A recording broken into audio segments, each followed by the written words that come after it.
Hey guys, this is Isaac from Contender Bicycles, and today we're going over suspension setup. You might have seen our first suspension setup video. This one is kind of building off of that one, and it's going to be our advanced section on suspension setup.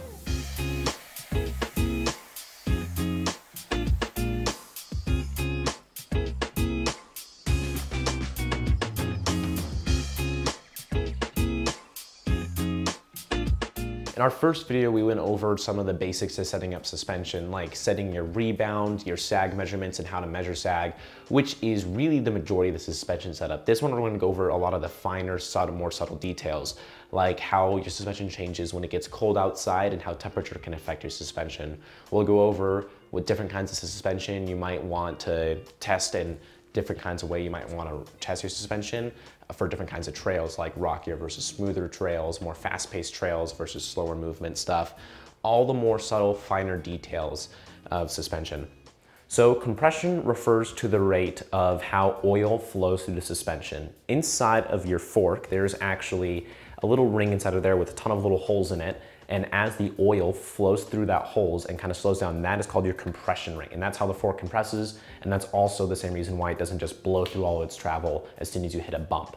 Some companies like Fox have a low speed and high speed compression, which means you can actually change how that compression feels as you're going through your travel. There are other forks though that will use a lockout, like Scott's twin lock system or Baya's squid lock system or RockShox's twist lock, anything along those lines, where they actually do that lockout is your compression setting. So as you push that lockout in, it will start to close off those holes, and then the oil will flow through the holes inside your fork much more slowly, which means that your fork doesn't compress as fast. That's how a lockout works, and that's what your compression is.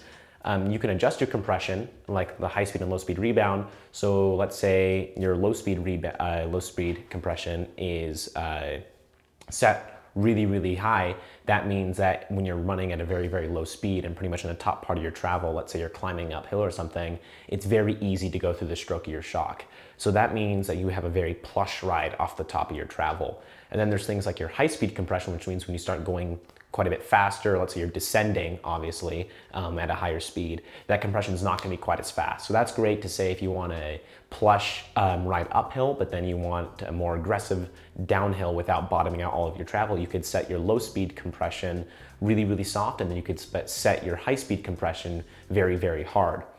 I would actually stress that as you go out and you ride, and you find a setting that you like, take note of it. You have the Notes app in your phone. I know that in my Notes app, I actually keep a full list of how my suspension feels in different scenarios and each individual pressure I used and how many clicks of rebound or clicks of compression I used.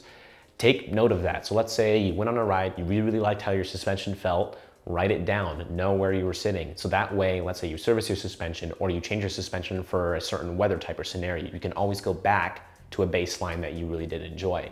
I really do stress, take notes of what you like in your suspension so you can always go back to it. Or even if those settings get bumped, let's say you're in your garage and you accidentally tip your bike over and one of your dials moves, you can always double check where those dials are and put them back to a setting that you like once you find a setting that you like. And if you have all your notes in your phone, the other thing I would say is that let's say every 6 or 7 rides or so whether for you that might be 2 weeks, 3 weeks, or maybe even just 1 week, depending on how much you ride, every couple rides, or 6 or 7 rides, check your suspension settings. Every 7 rides, take your shock pump right here, check your air pressure, see where it's lying. If it's changed at all in those 7 weeks, you might want to pump it back up 1 or 2 PSI. That may have leaked out in those 1 or 2 weeks that you have been riding. But that's another great thing, is you can also find issues with your suspension in case you need a service. So let's say you've ridden 6 or 7 times and you go and check your suspension and your air pressure has lost, let's say like 20 PSI since the last time you checked it, which was like 2 weeks previously. That is more pressure than you should be losing on the average. So that means there's probably a leak somewhere in your fork or your rear shock, depending on what you were checking, and you should bring that in for a service and a tune-up. So always keep those notes on hand and be checking them every couple of weeks. The other thing about suspension is, as I noted when I was talking about maybe writing things down, is I noted that you might want to write things down. Let's say you change your suspension for weather. What I meant by that is actually when it gets cold outside, your suspension will change how it performs. Fox and RockShox both designed their suspension to work perfectly between around 40 degrees Fahrenheit up to around 115 degrees Fahrenheit. Obviously, if it's 115 degrees outside, you probably won't be riding, but a lot of people do like to ride in the cold. But when it gets below 40 degrees Fahrenheit, the oil in your fork and in your rear shock starts to thicken, and then it doesn't push as firmly through the holes as it would, so it feels slow. Your suspension doesn't feel as fast as it should be, and it doesn't feel as plush. So a way to combat this is that when it drops below 40 degrees Fahrenheit, I might take your compression and lower your compression by 1 or 2 clicks to make your the oil push through those holes a little bit faster, making your suspension compress a little bit faster, feel a little bit more like normal, and then quicken your rebound. By quickening your rebound a click or 2, when it gets a little bit colder, your suspension is going to get a little bit more liveliness and a little bit more pop in it. That'll make it feel like it more normally does when it's more of a warmer temperature outside. Also, going along with the cold weather theme, you might see that some people will say, oh yeah, lower your air pressure a little bit when it gets cold outside. But that is actually something I would not recommend to do. I would leave your air pressure perfectly the same, because as it's colder outside, the ambient air temperature inside your fork and your rear shock is already lower, which means the pressure itself inside the fork and rear shock has already been lowered just due to temperature. So I wouldn't touch it unless, let's say you haven't ridden in a week and a half, 2 weeks, 3 weeks, whatever it may be. Maybe you want to pull your shock pump out and check it. But let's say you've been riding every single day and it feels the same and it gets a little cold outside, don't touch your air pressure because the ambient cold temperature will already lower it for you. The other thing I would like to note is that there are a couple of baseline settings I might want to change depending on what you're riding. Let's say you're going out for a day at the jump park, or you're going to be doing lots of like maybe urban free ride or anything jumping wise. I would lower your rebound, because that way you're not going to feel like you're getting bucked off of any jumps or lips. But I would increase your air pressure and your compression. That way when you're landing, you're not going to immediately blow through all your suspension and bottom out. Because on pretty big hits, let's say you overshoot a jump and you land flat, on your traditional settings, you might bottom out all the way through and you're going to hear a pretty nasty slap. But if you have increased your suspension pressure, 5 or 6 PSI a little bit, maybe even less than that, you might keep yourself from bottoming out. And by increasing your compression, that will also help too. Along those lines of changing your suspension for jumping, you can also go in the opposite direction. Let's say you're going to be riding on a day where you know the track that you're going to be riding on has lots of very fast descents that are pretty dang rocky, and your suspension is going to need to hit and fully extend before it gets to the next hit fairly often. You're going to increase your rebound. That way you're not going to be stacking up and bottoming out. So know the terrain that you're going to be riding on, and changing your suspension accordingly is going to be great.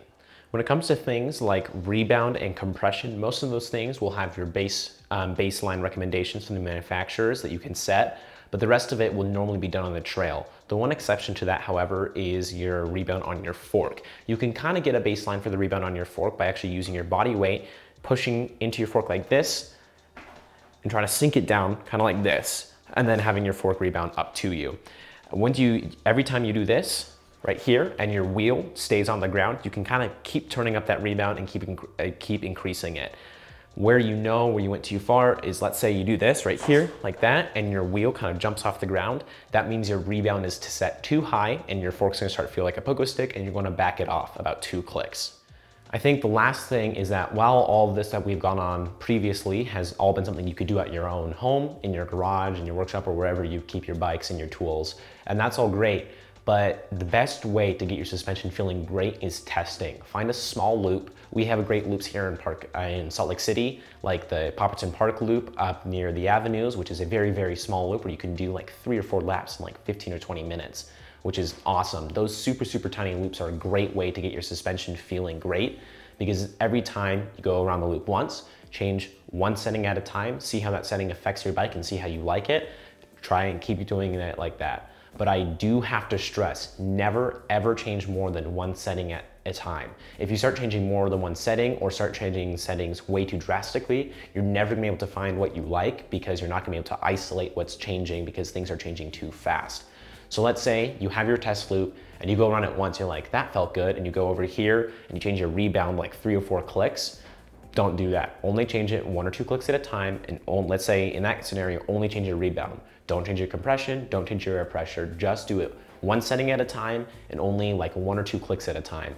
By only changing things minimally, you can actually feel how they change on the bike instead of making the whole bike feel different overall. If you start changing too many things, you won't be able to keep track of what's actually happening on the bike, and you're not gonna be able to find what suits you.